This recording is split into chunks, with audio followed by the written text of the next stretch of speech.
Hi hello friends, నా చేతిలో ఏముందో చూస్తున్నారా? Sweet corn. ఈ స్వీట్ కార్న్తో నేను ఏం చేయబోతున్నానో తర్వాత అయితే చెప్తాను. దానికైతే ముందుగా ఒక ప్రాసెస్ అయితే నేను చేయబోతున్నాను. 2 పొటాటోస్ అయితే తీసుకున్నాను. వీటిని ఏం చేయాలి అంటే, మనం సీడు ఒలిచే పని లేకుండా చాకుతో అయితే కట్ చేయాలి. ఎందుకంటే మనం ఆయిల్లో వేపేటప్పుడు అవి పేలిపోతాయి సీడ్స్ అయితే. ఇలా కనుక మనం చేసుకున్నామంటే ఆయిల్లో మనం ఫ్రై చేసేటప్పుడు పేలవన్నమాట. చాకుతో మొత్తం అయితే తీసేస్తున్నాను సీడ్స్. ఒకసారి చూసేయండి ఎలా తీస్తున్నానో.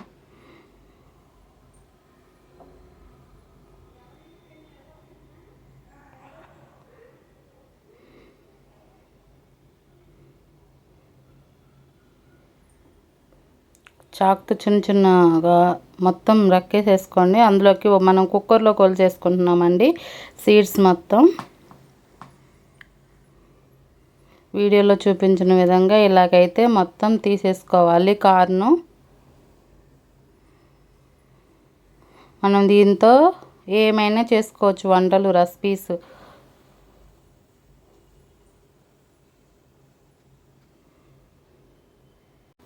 చూడండి ఎలా ఉన్నాయిదో మనం చెక్కేసినాక.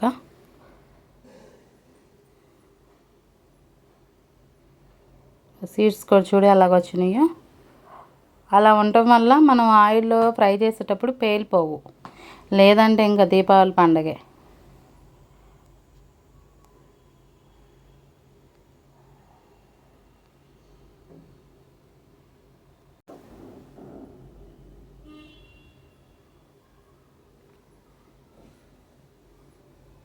ఈ రెసిపీ ఏంటిదా అని మీకు ఆత్రంగా ఉందా? చెప్పండి,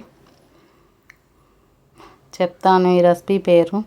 ఎందుకంటే నేనే నిర్ణయించలేదు, అది తయారైనాక దానికి ఒక పేరు పెట్టవచ్చు అన్న ఆలోచనతో నేను పేరైతే చెప్పలేదు. చివరిలో నా ఊహకు అందినట్టుగా సెట్ చేసేస్తాను పేరునైతే.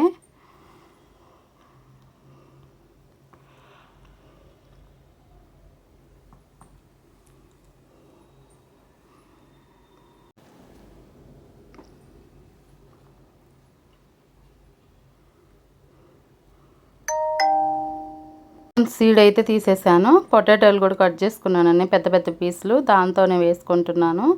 వేసుకొని ఒక లోట వాటర్ అయితే పోసుకోవాలి. అందులో ఒక పెద్ద ముక్కలు సరిపోతాయి.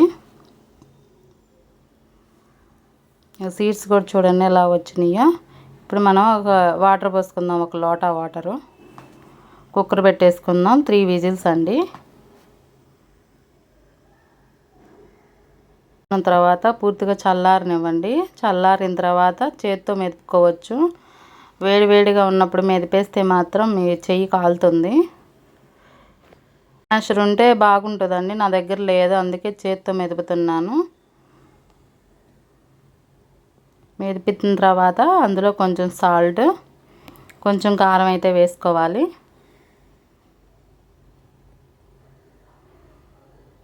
మీ రుచికి తగ్గట్టు వేసుకోండి కారము.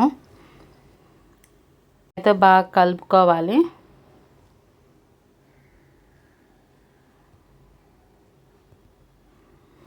కలిపిన తర్వాత దీంట్లోకి 4 స్పూన్లు బియ్యం పిండి, రైస్ ఫ్లోర్ వేసుకోవాలి.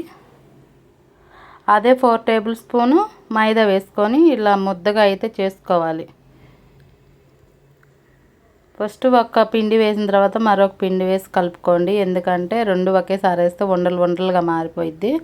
వాటర్ అయితే ఏం పట్టవు. ఏదన్నా గట్టిగా అనిపిస్తే కొంచెం తడి చేసుకోండి. నాకైతే ఈ వాటరు ఏం పట్టలేదు, పిండికి సెట్ అయిపోయింది. ఇప్పుడు మనం నార్మల్గా వాటర్ తీసేసుకొని ఈ బ్రెడ్ క్రమ్స్ వాటర్లో కొంచెం చేయిని తడి చేసుకొని బుల్లెట్ల మాదిరిగా ఒత్తుకోవచ్చు. ఎవరికి ఏ షేప్ కావాలంటే ఆ షేప్లో చేసుకోవచ్చు. నేనైతే బుల్లెట్ లాగా ఇలా చేసుకున్నాను షేప్ అనేది. దాన్ని మనం బ్రెడ్ క్రమ్స్ ఉన్నాయి కదా అందులోకి అద్దుకొని పక్కన పెట్టుకోండి. మొత్తం ఇలా ఒకటి చూపించాను కదా, ఇలాగ అన్నీ పక్కన పెట్టేసుకోండి. చేసుకొని ఇలా చేసుకుని పక్కన పెట్టుకున్న దాన్ని మీడియం ఫ్లేమ్ ఉన్న ఆయిల్లో మాత్రం డీప్ ఫ్రై చేసుకోవాలి. మరీ ఎక్కువ ఆయిల్ అయితే హీట్ చేయకూడదు. మీడియం ఫ్లేమ్లో చేసేసేయండి.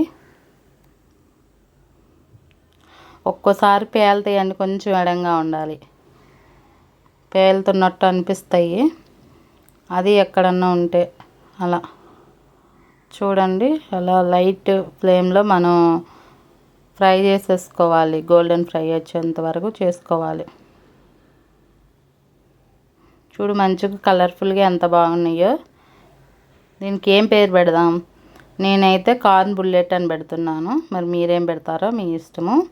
దీన్ని నేను టమాటా కెచప్ మైనీస్ తోటి సర్వ్ అయితే చేసుకున్నాను. చూడు లోపల అంతా స్టఫ్ అయితే బాగుంది, మంచిగా ఉంది. బయట క్రిస్పీగా లోపల సాఫ్ట్గా భలే ఉంది. మంచి టేస్ట్గా అయితే వచ్చిందండి. మీరు కూడా ఒకసారి ట్రై చేయొచ్చు. ఒకసారి ట్రై చేసి చూడండి. మంచి టేస్ట్గా ఉందండి. పిల్లలు అయితే మంచిగా తింటారు. Okay bye.